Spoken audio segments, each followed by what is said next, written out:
let's talk sensors. I have a sensor here that is an infrared sensor. It can detect light that is invisible to the human eye, but is sent by a remote.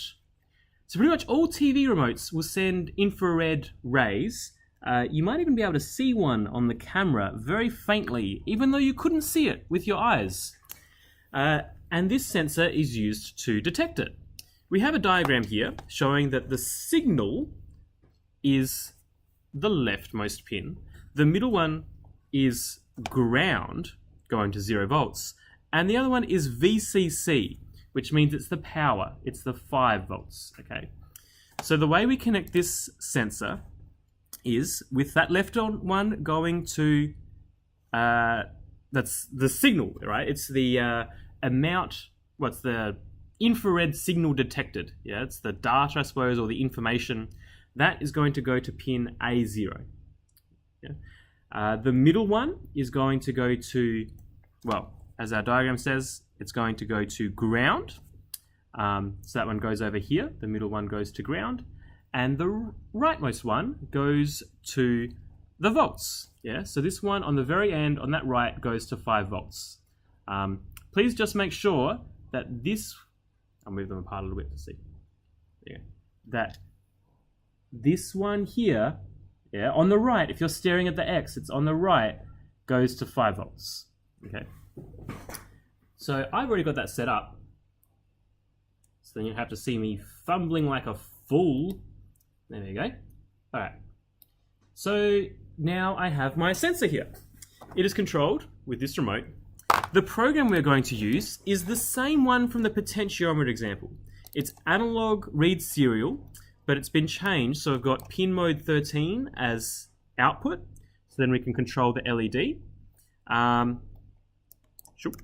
And also it's been changed so that if the value is more than 512, it turns the LED on. And if it's not, if it's less than 512, it turns it off. Okay. We can see what kind of values we're getting. We'll upload it. The kinds of things that we're doing now also work for heaps of other sensors, by the way. We have a 37-in-1 sensors kit for Arduino with heaps in it. Specifically, 37. Some of them are sensors and some of them are outputs, like buzzers and things. Comes in a box, it looks like this. They're all nicely labeled. You got magnet sensor, accelerometer sensor, temperature, volume, all sorts. But for now, we're just using this infrared one. If I run, it's always useful to check what things are doing. I'm just going to run it to check that the sensor values are reading something sensible. It's reading 1023. From the last video, we know that is the biggest value. Yeah, so it's reading its maximum value, which is odd because nothing's pointing at it. If I point my remote at it and press a button, what happens? Ooh! If you are quick, if you are very quick, you may have seen that. There's a 0 in there. Did you see that? Maybe, if you're fast.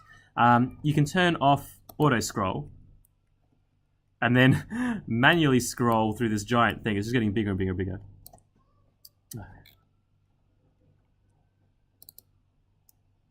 It is enormous. Oh, there you go. There's our zeros. See? Oops. So when I press the button, this thing happens to pick up zeros. Well, there you go. It's the signal here goes from 5 volts to 0 volts when I press the button. It sends down to 0 volts down the button. That's how the Arduino knows the button is pressed. So this is actually going to be backwards then. When the sensor value is more than 512, that is most of the time, it is just, sitting there doing nothing, and it's at its maximum value, the LED will be on, which it is. When I press the button, the LED goes off. But you probably can't see it go off, because it goes off for like a tiny fraction of a second. Maybe in the video you might be able to see it go a little bit dimmer. I'm not sure if you can see that. To make it easier to notice, when it does turn it off, let's turn it off for a whole second. You probably wouldn't do this with many other sensors. Maybe, I don't know. But it's good for this one because this one just sends a 0 volts down for, like a 1/10 of a second or a 100th of a second or something. So to really see when it happens, we're going to turn it off and wait 1 whole second. Okay? Right now it's in this because it's reading values. The values it's reading are very, very large, 1023. When I press this button, hopefully the sensor value drops to 0 and it will turn the LED off and wait for a second. Yay! So now I have a remote control powered Arduino. You can do all sorts of stuff with this. You can make it turn on or off a buzzer instead of an LED, or a motor. You can have a remote controlled motor, a remote controlled robot, all sorts of cool stuff. It also works with different sensors. This sensor is a photoresistor sensor. I'm not sure if you can see that. I'll show you what a photoresistor sensor looks like.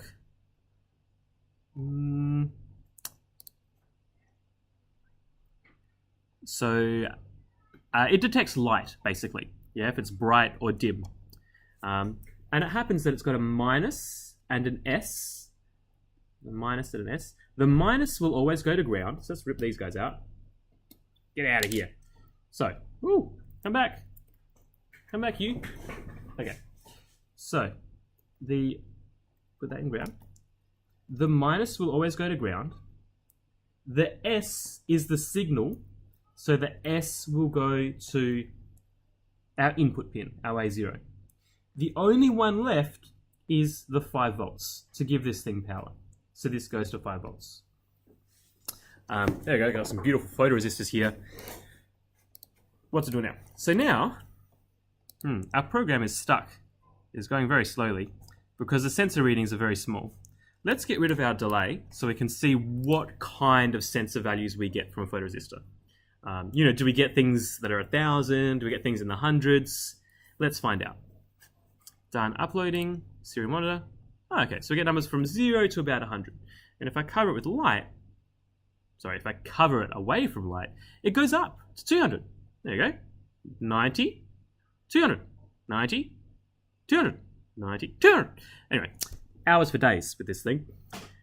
To make it actually do something, let's make it turn the LED on. To do a buzzer will be a challenge.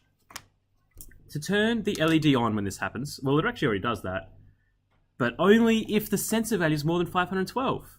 Yeah, that's why it's useful to have it printed in this serial output, the serial monitor, because then you can see what kind of values you get. Of course, it's never turning the light on. It'll only turn it on if the sensor value is more than 512. Is it more than 512? No, even when I fully cover it, it still doesn't get more than 512. So let's make it, I noticed I was getting 90s and 200s. Let's make it 200 as the cutoff. And if it's more than 200, then it turns the light on. It detects that it's dark, and then turns on this tiny LED to illuminate the room. Okay, let's look at serial monitor. Okay, so getting 90s. If I cover it, hopefully the sensor value will be more than 200, and we'll go high. So you can see it's getting bigger. Getting bigger. Did that turn on? Yes, it did. How cool is that? Woo! Woo! Sensors! Anyway, you can do all sorts of cool stuff with that. I'll let you figure it out in the challenges. Have a great time electronicsing and coding and Arduinoing. Until next time.